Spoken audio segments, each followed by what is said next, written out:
we see a little glass with an engraving on that we cannot see. So this is a very much requested video about how to photograph engraved glass. You can see the problem straight away. It's very important to go for a background that's going to show it up properly. It is one of the most trickiest things I've ever had to photograph, and I love photography. Here you can see a bit of sunlight with a lighter background, sunlight with a darker background, direct sunlight, or just sun in the background, maybe with a bit of cloud. You've got to take your glass out and experiment, whether it's inside or outside. Clearly, the dark background is by far the most effective. A lighter background and you lose it. This is a particularly deeply engraved glass, so we do have the benefit of depth as well. Now here, interesting how it changes in a fraction of a second. Just subtle changes with a different background. And the most interesting backgrounds. Now I often tell my customers to display their glass on a window ledge, because it really does work with a garden in the background. As you can see, not necessarily a black background is required. These halftones work, but the black background really does give you the very best contrast. After all, that's how you've engraved it, with the contrast in mind. Now here we have the jolly old cabinet where most people are actually going to put their glass. Hopefully, at least. And the lighting is just so difficult to get right. You can see how a bulb in the background can reflect even against a background mirror and bounce into the middle of the glass, which is dark, and that becomes the lightest part, turning it into a negative. Here I have got the light from directly above, which is slightly better. But with everything else going on in the room, there's just so much that is obstructing the image. It does help by putting a dark background behind it in the cabinet. But still, as you can see, there are a lot of very streaky lights going on. And that's because of the shape of the glass and because of the variety of light coming in from all sorts of angles in all sorts of shapes. So taking the glass outside again, I'm just having a little play. Outside with a black background, deliberate black background. Now you can see I'm tilting this. You don't want the light on the black because the black becomes light. So by tilting it forward, it makes it dark. Now this is an interesting little cube that you can buy online very cheaply. Please excuse the state of it. It is very old.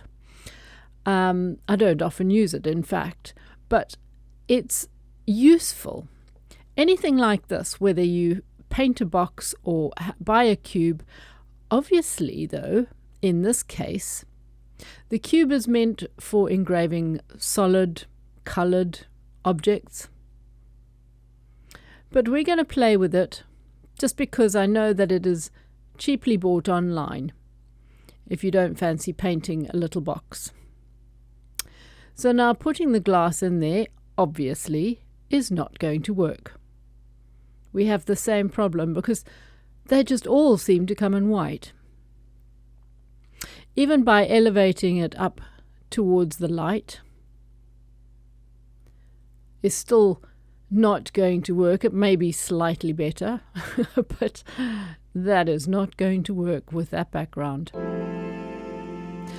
So all I have done in this case is draped a very large piece of velvet. Now this is a shiny velvet. There you can see the box underneath to elevate it still. It's a very shiny velvet, and probably too shiny. If you can get a dull black material, that is better. Now, by elevating this little glass, I'm going to get it closer to the light, but it depends on your camera. If you are using a phone, sometimes if it's too bright, it really gets blown out. So you need to experiment. If you need to elevate it a little bit lower, perhaps just experiment. Now, as you can see, I'm giving it some depth behind it. This really helps. Not to have the material directly behind the glass or in the glass like some people do. Give it some depth behind. Also, you need to make sure that the light is not shining on the fabric in the background, even in places, because that can mess with your photograph. A lot of these things, obviously, if you've got Photoshop, can easily be fixed. Now here we have the glass, and with my little video camera, the light is too bright, even though the light itself is not that bright, but the camera itself is overcompensating, and I tried everything to change the settings, but that is still very blown out. If you are using a normal camera for taking photographs rather than video, you will be able to set the controls to the right settings. If you're using a phone, a lot of the modern phones have a professional, what they just call it, pro setting. You can experiment with that. Now I'm pointing out that ghastly light at the bottom. You can see the reflection of the ring light at the top. So that is a bit of a pain as well. There are various things you can try and do. You've got to experiment, as I keep saying. Right, I have lifted the light quite high, and I actually toned it down quite a bit to try and calm it, but it is still blowing out to a very bright white.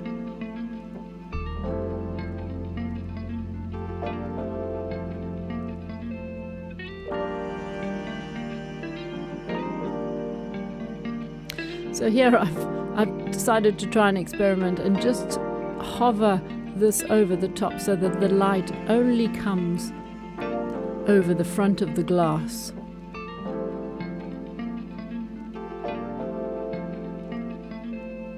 But we have many problems with this setup, as you can see.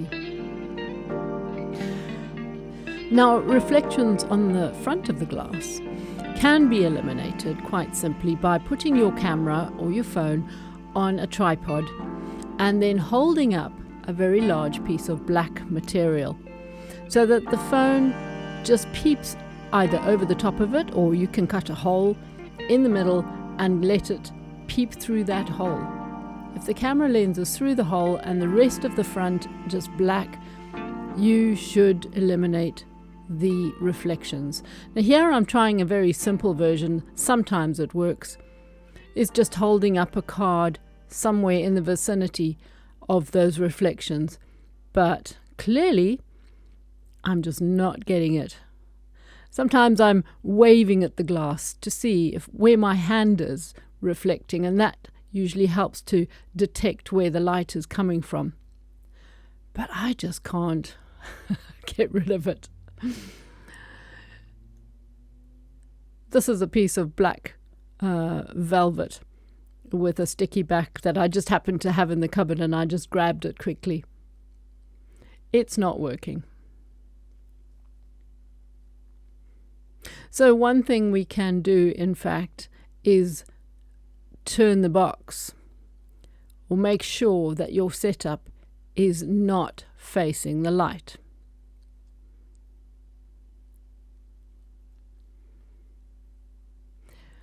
Obviously, if you've got a darker room in front of the glass, that is much better. And also, I happen to be in my showroom with lights everywhere. If I was taking a photograph of this properly, I would have switched all the lights off. But it's daylight. There would have still been a lot of light coming through the front doors and the windows. Anyway, there we are. I waved at the glass and I saw a hand going across the front. But I really, no matter what I do, this is still really unacceptable when it comes to taking a photograph. You would need to do quite a lot of work in Photoshop in order to fix that. But it is an improvement, slightly, on when we had it facing the other way.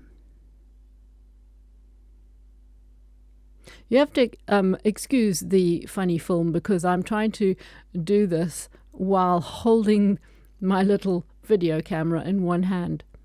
So it's been quite adventurous. There, holding up that card, you will see that that was a great improvement. My plan was starting to work.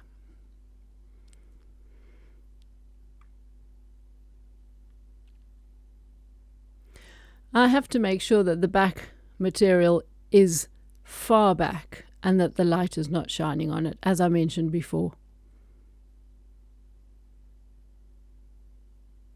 I'm still not giving up.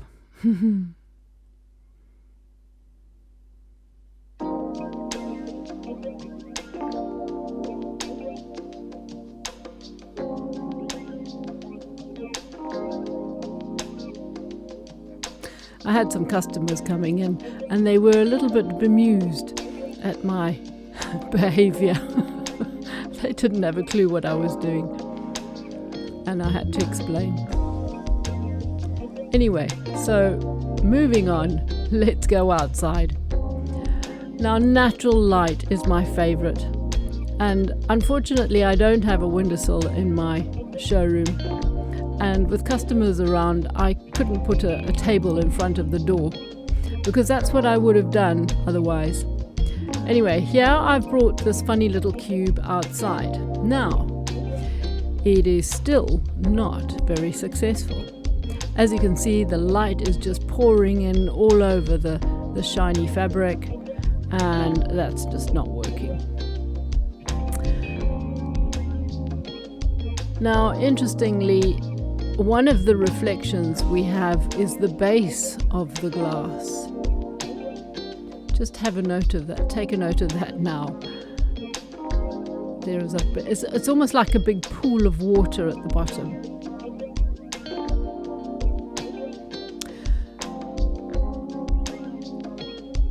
I'm pointing out the reflection still.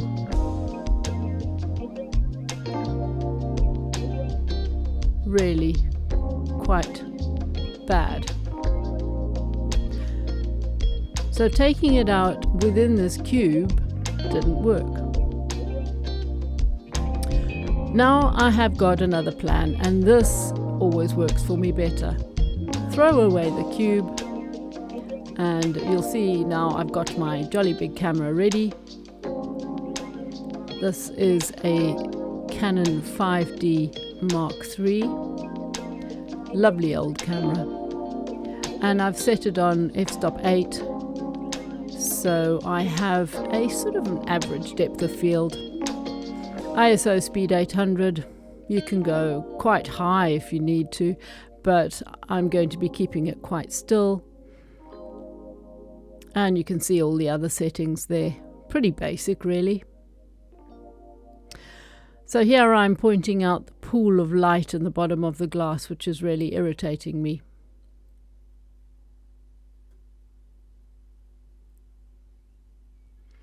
There is a cure for that, and that is a simple little piece of black velvet. And this is a sticky back velvet, so it's actually quite tough. I can cut it into the shape, and it's not going to be flowing and picking up various reflections. It's just going to be quite flat. And I've laid it down, not quite as well as I will just now, but I have plonked it in the bottom of the glass, and you can see instantly that pool of water has disappeared, and we can see a little bit clearer what's going on.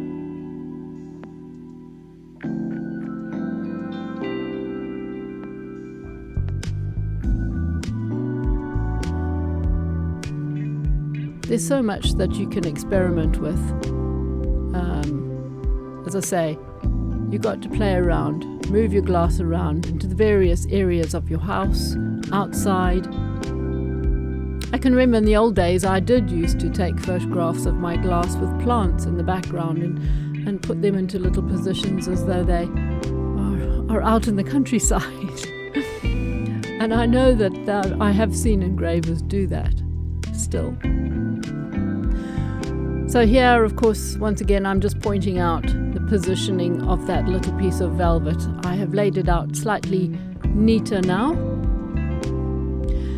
And what I've done here is I have positioned the glass outside, but with the piece of cloth just hanging straight up. You can see it now. The box is gone, and I have just draped this piece of cloth over an object, and I've got it hanging down, and I'm just going to take photographs in the natural light. It is not direct sunlight at the moment. Those settings on the camera are still the same, but it is a marked improvement. Just got rid of all the bits and pieces inside the box.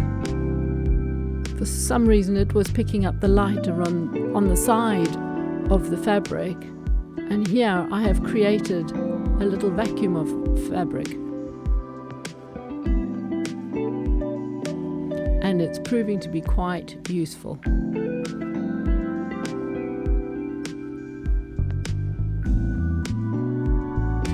Yes, there are reflections, but they are more subdued. They're not sharp. And in my mind, I know that I can work with that in Photoshop. If you haven't got Photoshop, there are many different programs you can use. Now here you can see I've changed the setting, the f-stop to 4.5. So now my depth of field is very shallow. And so I'm going to be focusing on the engraving only. Nothing else is going to be in focus. This will help with fixing the reflections.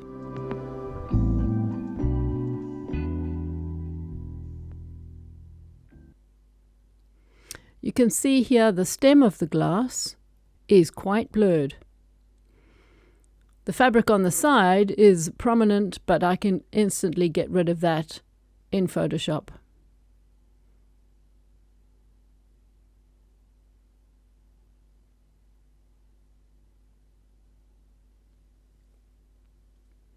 Some people like to have a drapey sort of effect around a glass.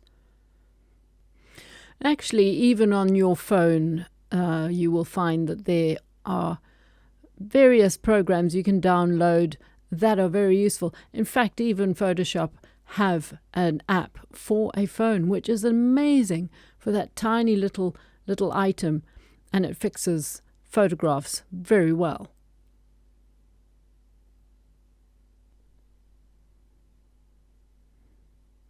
So here is the final picture. After some dodging, burning, sharpening, blurring, cloning, bit of everything. Dodging, by the way, is lightening, and burning is darkening. It's just the wording used for that effect. Clearly, that is another whole video. Possibly I'll get on and do that. I've got to try and perfect recording what I'm doing on a screen for that, I think. That'll be very interesting. But as you can see, it's well worth getting a program of some description to get rid of the reflections and the little flecks of dust even. So here I played with another glass. You change the depth of field, the point of focus for all the different effects. Here I focused on the back of the glass where the front is out of focus, and that's just a different effect. Using a shallow depth of field, of course. And here I have focused on the front and the back is out of focus. But in this case, what I'm demonstrating is it is a bit of a mess and you can't really see what's going on. And its best effect is when the whole glass is in focus. And here it is. This is a very lacy glass. It was the glass that I did of just simple doodling, freehand doodling with a diamond and nothing else, and obviously a diamond in the drill, and that is what this glass is. So in this case I have used a larger depth of field which has kept everything in relative focus, and I have cloned away and darkened the background so that the glass really stands out. And it is always the best thing to do. And when you are submitting work for exhibitions and you have to submit a photograph first, this is the best way to do it. Here I have just shown a different angle where when you have a lot of engraving on the glass, this is a good way of showing the details if you don't want the distraction of the front and back with each other. So I do hope that this has been helpful. It is a very, very short and simple version of photographing glass. There's so many different ways of going about it, and so many different problems with the different shapes, different sizes, colored glass, plain glass, but you just have to experiment and you'll soon get the hang of it. One of the most important things is to keep your camera steady, and I didn't really mention that earlier, but certainly if you can put it on a tripod, that is by far the best. Otherwise, a pile of books or something like that. Take care and see you soon. Bye for now.